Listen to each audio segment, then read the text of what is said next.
Hello, Fusionistas. We continue our conversation about artificial intelligence and how it can help us solve some of our command post challenges. Our first point is artificial intelligence is incredibly powerful, has boatloads of potential, and needs to be included in our modernization and training strategies.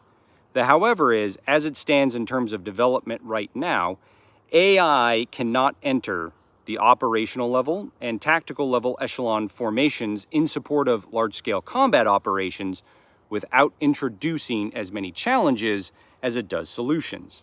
Well, how do we know this? Since the mid-1990s to 2001, the Army embarked on an effort to completely modernize and become digital.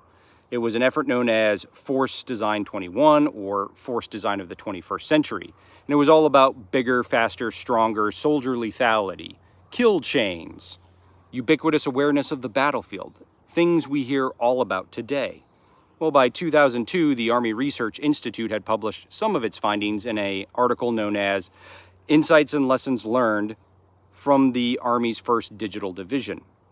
There was a whole bunch of points to it. Here's three we want to call forward. The first thing was, as digitization increased, so did training requirements and the amount of time it took to train a soldier to proficiency on their tasks.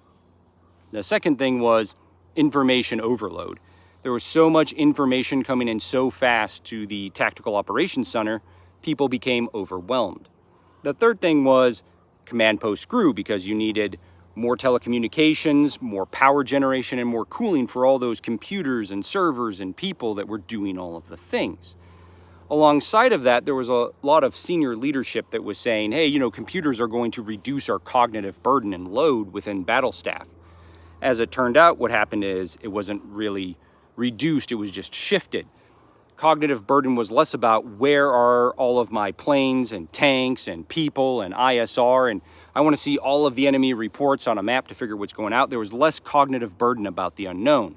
There was more cognitive burden, though, on everyone who needed to support the generation of the battle map. Because now it was, hey, I need a tranche of people to tell me what's important from all of this information, and I need a tranche of people to keep all the computers running and keep them from crashing, and keep all the communications alive. So again, it shifted.